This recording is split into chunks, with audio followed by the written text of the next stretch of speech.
So, and you're talk about this new project, and tell us what are you expressing in it? What do you hope to people can pick up from the project? Schizophrenia started 1995. I was on a Kirk Franklin tour. I was supposed to start a Kirk Franklin tour because I played with him for 20 years.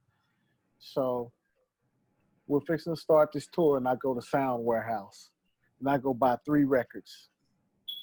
The first record was D'Angelo's, the first record, Brown Sugar.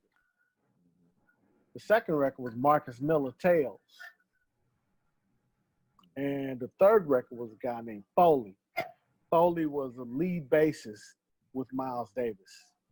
He's in the last band, who's now one of my best of friends.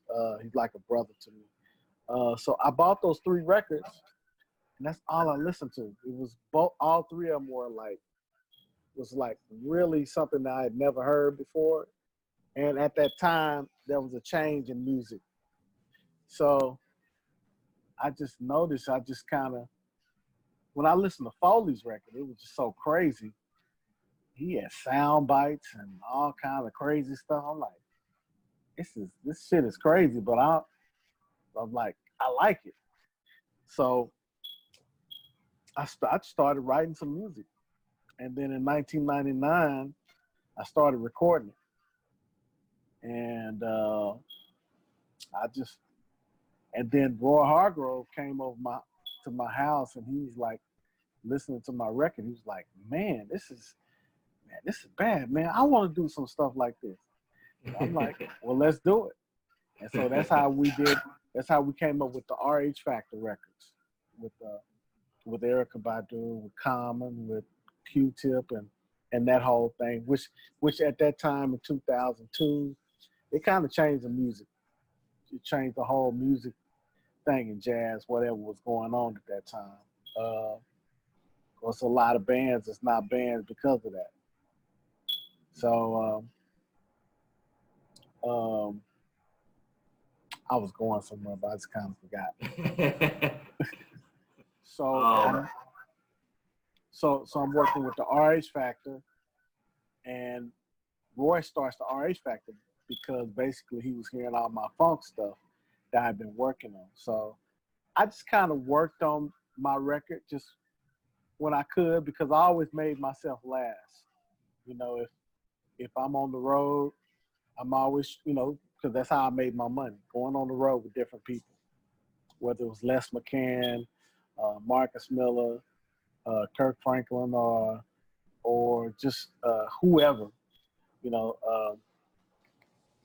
pretty much I would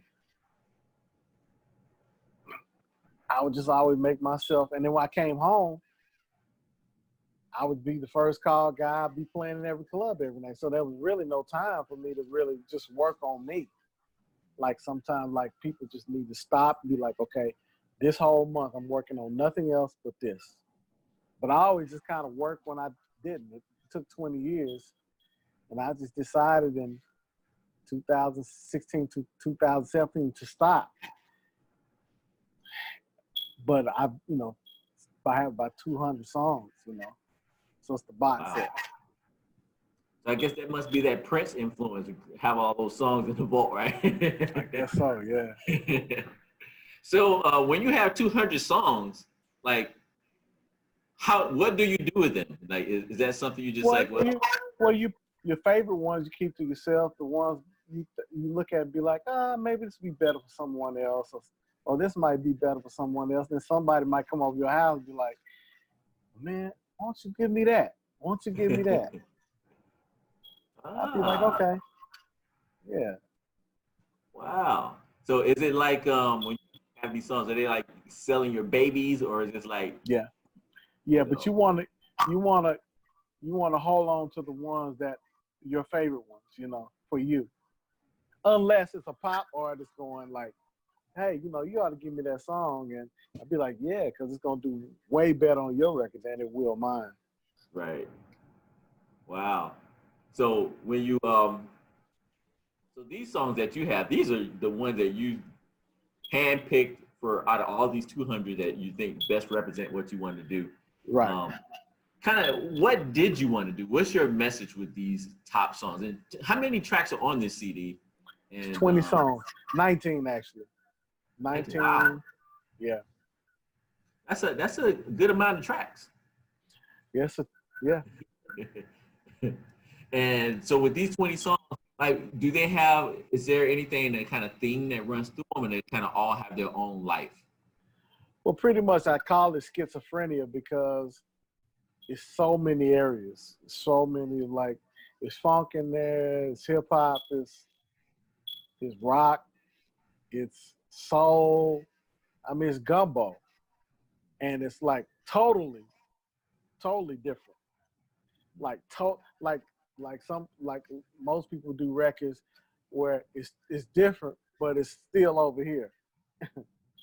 Mm-hmm. Well, my record is here.